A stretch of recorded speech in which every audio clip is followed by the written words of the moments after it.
Most of the students here have taken a music business course with me, so we've done some introductory discussion on SOCAN. Yep, okay. And then there's some new students who just started in September who don't know anything about this. So. Okay, Kind so of a mixed group. who's new? Yeah, who knows a little bit about SOCAN? Nobody knows anything about SOCAN. Everybody's new. well, then we got it worked out. All right, so my name's Tim Hardy. So I'm just going to pass you back for you. I'm the member in Industry Relations, executive for SOCAN here in Atlantic, Canada. And what I've been with SOCAN for almost close to 20 years. I started as a summer student in around 1995 in our Halifax office. Moved to Toronto after I graduated from the university. And then moved back to my Halifax office about 12 years ago. So my current role, which is member in Industry Relations, I've been doing for about seven years or so now. So what I do now in that role is throughout Atlantic Canada, I work with both the music business side of things as well as the industry side. So SOCAN, as some of you may or may not know, represents the performing right on behalf of songwriters and music publishers in Canada. So what we do is license the public performance of music. So we obviously pay royalties, but we have to get the money to pay the royalties somewhere. So how we do that is by licensing the public performance of music in Canada. So on the industry side, I work with all the stakeholders whose membership is affected by SOCAN licensing. So I'll work with, say, chambers of commerce, hospitality industry associations, organizations like that whose membership would be affected by SOCAN licensing, which is one of the reasons why I'm here in Newfoundland this week. I'm here for a conference called Contact East. Is anybody familiar with Contact East?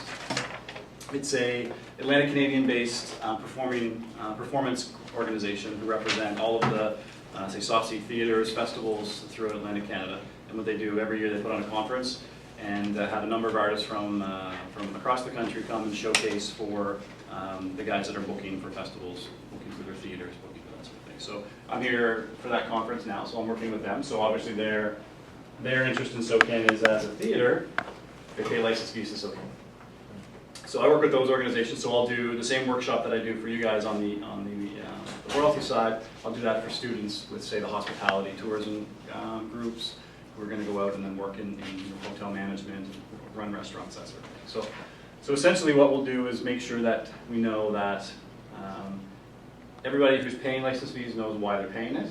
And then on the royalty side, as songwriters or creators, you know that you're getting royalties, and I want you to know actually where those royalties are coming from. So it's important to know if you're a songwriter that your royalties come from SOCAN, they come from radio stations, they come from television stations, they come from bars, clubs, restaurants, all that sort of thing. So last year with SOCAN, we generated revenue-wise through license fees in Canada and through our reciprocal agreements with international societies, which I can tell you about, where they pay us royalties for Canadian songwriters getting played in those countries. Depends on the year, but last year we were about $260 million or so, which was generated in revenue. That's international and national. International and domestic. And out of that, about 85 to 87% goes directly back to the songwriters whose songs are being played in Canada.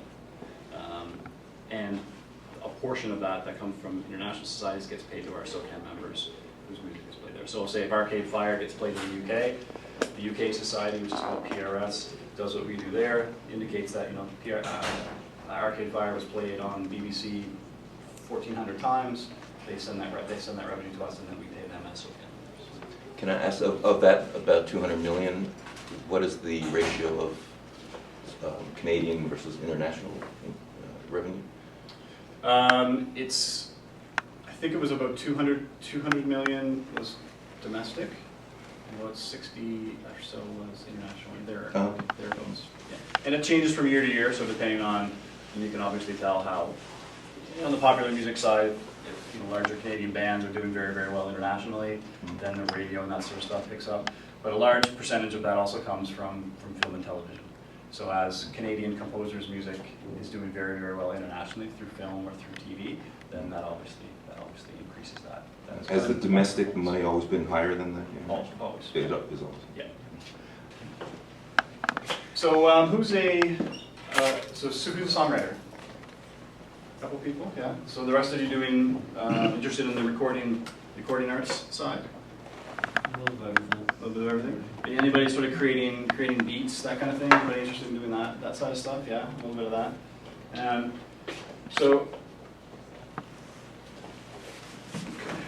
that's the SOCAN website there, and I can go through some. Is anybody a SOCAN member now? Got one? Yeah. Okay. So I'll tell you a little bit more about SOCAN, then I can talk about. So nobody's on the business side. Anybody looking to promote shows, that kind of stuff? A little bit of that. Okay. So that's on the licensing side for you, right? So I'll tell a little bit more about the licensing side, and then I'll do a little bit more about the membership side and how to earn royalties and that sort of thing. So the licensing that we do, that 200 million or whatever it is, comes from all the licenses that we grant across the country. So any business that's operating and using music as part of their business, so radio stations, television stations, bars that are using live entertainment, or actually karaoke, or in their club, or a cafe that's using CDs for background music, or an elevator that you hear with the music going up, or you go to somebody's wedding reception, all that kind of stuff requires licensing from SOCAN. So some of the licenses are per event licenses. So a concert license, for example, if you're putting on a concert, the concert license is a per event concert license. So we would grant you a license for doing, say, a festival. Right? The license fee is based on 3% of the gross from ticket sales. So as a line item, a budget item when you're doing your forecasting for how much money am I going to make or how much money am I going to lose on my concert. The 3% of the SOCAN licenses would be in that. So what you would do is you would report to us that we did this concert, there were these 3 acts that were playing, my gross tickets were $10,000. You report to us that figure, we license you at 3% of that. That money comes back to us, and then we pay the songwriters of the songs that are performed that night for that particular show. So there's a direct distribution of the money that you're paying to us that goes directly back to the songwriters that are played for that show that night. The other type of license that we grant would be an annual, like a blanket license. So a cafe that's using CDs for background music, they would pay us an annual license per year based on square footage. They don't have to report to us, what music is being played. They don't track that. They just play us a blanket license, and that covers them for any and all music they want to play. And then that money, along with most of the other licenses that we collect through karaoke for wedding receptions or anything like that, they're just a blanket license that covers you for music. That goes into a pool of money that we have and helps distribute out for concerts, for radio airplay, for film and television, for a number of the other things that we do. We do actually grant licenses for. So, would you, the cafe, if you noticed they were doing more live stuff than normal as for a cafe's activity, would you go for a higher blanket fee, or would you then go per event, or? So there's a different license. And is there a penalty? Different license for each form of music use. So you have a bar, they could have a background music license, they could have a live music license, they could have a club license for DJs, and they could have a karaoke license. So all 4 of those, they could have a separate license. All of the criteria for each of them is a little bit different. So background music, for example, it's only for recorded background music, and it's based on square footage. So you report to us that you have 1,000 square feet, and you're playing background music, that's all you need to pay. So it's about 12 cents a square foot. Minimum license fee is around $100 a year, and then you can use all the background music you want, regardless of the source. So you can use CDs, you can download stuff, you can put your iTunes radio or whatever, iRadio on, or whatever you wanted to put on. It's covered under that license. The live entertainment license is a little different. The live entertainment license, so you're having bands in, or you're having an open mic or something like that. It's an annual license again, but it's based on, similar to the concert, it's based on a percentage that you pay the bands. So it's the same rate, it's 3%. So the more bands you have in, the assumption is the more you're going to pay them, thus your license is going to be higher, right? So if you have one band in a week, on a Friday night, and you pay them $100, then your license is going to be relevant to that figure, right? You're going to be 52 times. Yeah, $100 times $100 times 3%. So that's your license fee annually. If you're a larger club, say Rock House or something like that, where they have tons of bigger bands coming in and more significant, you're paying them more and that sort of thing, then your license fee is gonna be much higher, right? So to your question, yes, the license fee goes up the more music you have. We don't necessarily monitor that. So if you're telling me that, I only pay $100 a week, we don't look at it and look for variations or something and say, well, that looks like it might be low. But we do audit establishments. So Yeah. as part of the terms of license for you as a licensee, we do have the right to go in and audit you. So if you were, under-reporting, for example, for your live entertainment, and we went in and audited you, we would determine that through the books, assuming that you have one set of books and not two, and we would invoice you for the difference. So we would say that, you only reported that you had $4,000 in live entertainment expenses for 2011 and 2012. When we do the audit, you actually had $25,000 for each of the years. We would invoice you for the difference, and you would need to pay the difference for that. So, Cool. and those licenses go on sort of a reporting schedule. So you pay and report in January of every year, and then it just automatically renews at the end of each year based on what you had reported the previous year. And the club license for DJ, it's again similar to the background music license. It's based on square footage. So your square footage doesn't really change. And the number of days a week you operate, and karaoke license is the same. So just the number of days a week you operate. So the live entertainment one is the only one that really fluctuates, higher or lower. The rest of them, as long as your club stays the same size and you're sort of generally operating the same, then the license fees are pretty much the same. So any basic business that you go into that you can hear music, they're paying a license their license fee. Hopefully. Yeah, most are. I mean, there are some establishments certainly that don't. Yeah. For a variety of reasons. Some they may not know about SOCAN, and we may not know about them, which is one of the reasons why I try to go in and talk to as many of the associations and industries as possible, so they can help educate their members. So there'll be less and less of their members not being licensed or opening up, and 2 years later figuring that they have to pay or whatever, where there's the license fees that was out. And do you guys do if you did an audit or something of an establishment, Thanks. can you do I guess would be a better way, can you do an audit of an establishment that you find out it's been playing music since they've been open for 2.5 to 3 years, and retroactively make them pay, let's say, the $75 fee for 3 years? Technically, we can expect to have license fees from the time that we contacted them is initially what we do. But a lot of times we'll just negotiate and say, we understand there's an issue or whatever, and as long as you want to pay, we sort of start from that period. Try not to go back. We technically can because it was their responsibility. Same as a liquor license. You can operate without a liquor license. Technically, but if you get caught, you're screwed, right? And they will go back and they will fine you for all the years that you operated. We technically can do the same thing, but we tend not to. We'd rather have the relationship with the account, have them pay and know why than not. Now, the question you asked about somebody not paying, we're not a government organization. SOCAN is a member-owned collective, so we're administered and owned by our members, by our songwriters, composers. But what authorizes us to do what we do is the Copyright Act of Canada. So it's federal legislation that allows us to do what we do. So if an establishment doesn't pay, the last resort for us, but we do it often, is suing the establishment. So we do sue establishments in the Federal Court of Canada on an annual basis. We use both our in-house legal counsel in Toronto, and we also use outside legal counsel.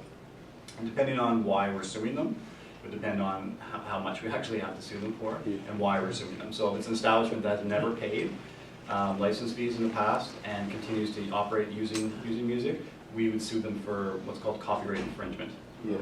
So pretty significant higher fees, multiple times license fees, costs, all that kind of stuff. So you can get into the hundreds of thousands of dollars is what the settlements could eventually reach to, right? For the sake of not paying $1,000 a year or whatever happens to be paying, right? Have you had much dealings with that in Sure. St. John's and Newfoundland? Everywhere. Yeah.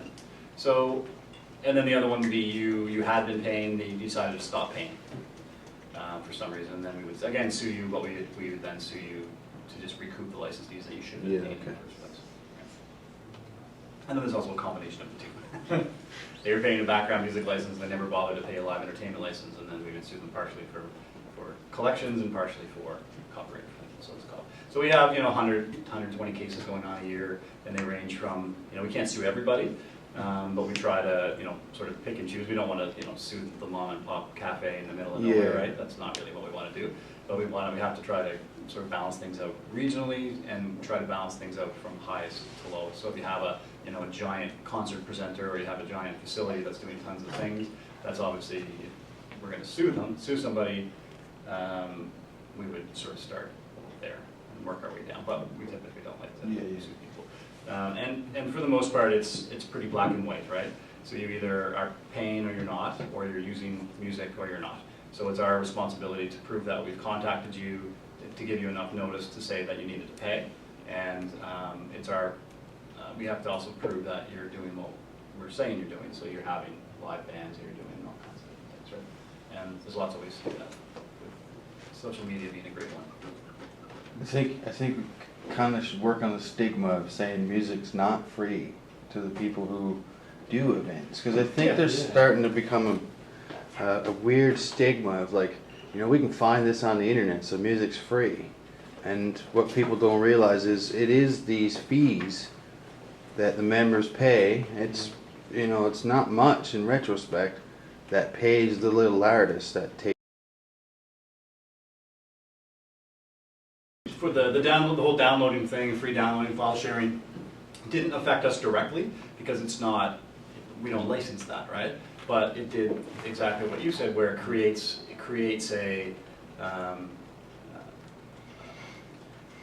sort of a within the society at the time. It tends to be, you know, typically it was a younger generation that would have the expectation that music was free. So that just translates into from downloading to operating a business later on. They had a bar, well, you know, that kind of thing. Why do I need to pay for music now? But it's been that way for a long time too, right? There's the whole exposure concept, right? I'm giving, the band should be happy that I'm allowing them to play in my bar. Why should I have to pay them? I'm giving them the exposure, which is ridiculous, right? It is ridiculous. You know, if you sit down and write out an ironclad quantization of how much my time is worth compared to your time, and if it evens out and it works on paper, sure. Yeah. You know, but like you say, a lot of times it doesn't work like that. It's building that relationship and that rapport with the bar too, right? So, and maybe you don't know how maybe the bar had been screwed for years with shitty bands doing shitty things, and that's why they know, and that's partially the band's fault, right? You know, if you're a band and you're acting professionally, you get respected that way, right? You do what you said you're going to do. You show up on time. You do all of that stuff, right? You're not late for your seminar. Right. So, but yeah, there's certainly You don't cancel gigs. that kind of thing. Yeah, canceling, all that kind of stuff, right? Yeah. What would uploading songs to YouTube fall under? Would you guys fall under that jurisdiction? Yeah, so it's a little bit different. So we did recently sign an agreement with YouTube, so we will be paying for the music on YouTube. But the YouTube video upload is a little bit different. That's more of a synchronization, master use, licensing issue. Are you familiar with the master? What the master and the syncs are a little bit? Not really. Okay, so you have a recording, right? So you put something, you put a record out. So whatever the song that you're uploading. So I assume that you're not uploading your own song, you're uploading somebody else's song, right? Yeah. So you put up you have a bunch of skateboard crashes, and you put up a Slayer song, right? So the Slayer song, that's good, right? Slayer's the joke in the class. Is it really? Big. Yeah. Tell me what the joke is, but I'm not here.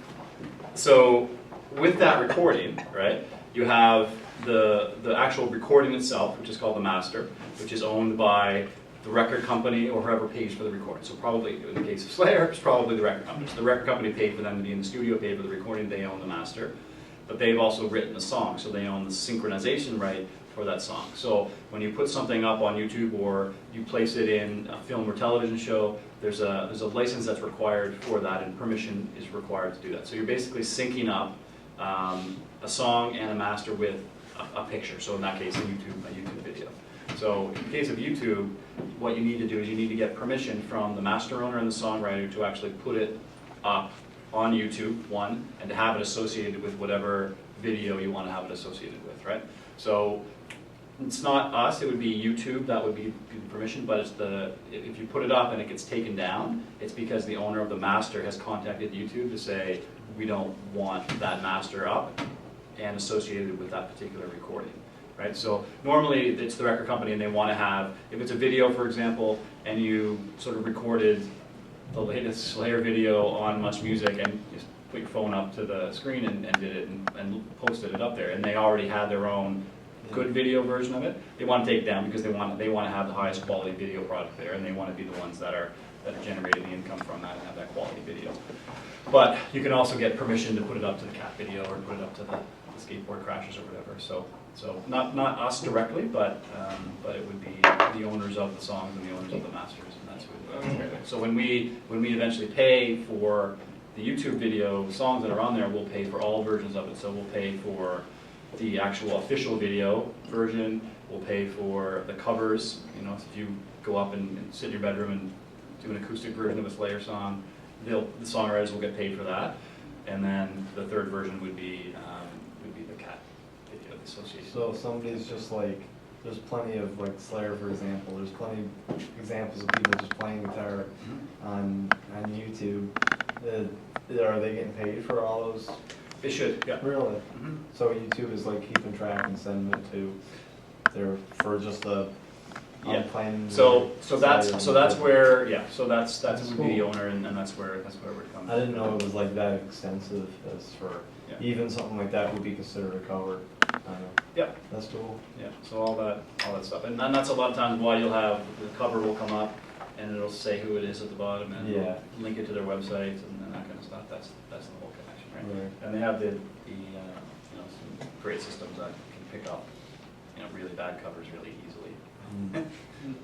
Yeah, so, okay, so, but on the licensing side, everybody's pretty okay with licensing, Basically, if you're operating or using any sort of music, live or recorded, there's some sort of license that's there. All the licenses are available online, all the questions are there, you can certainly get access.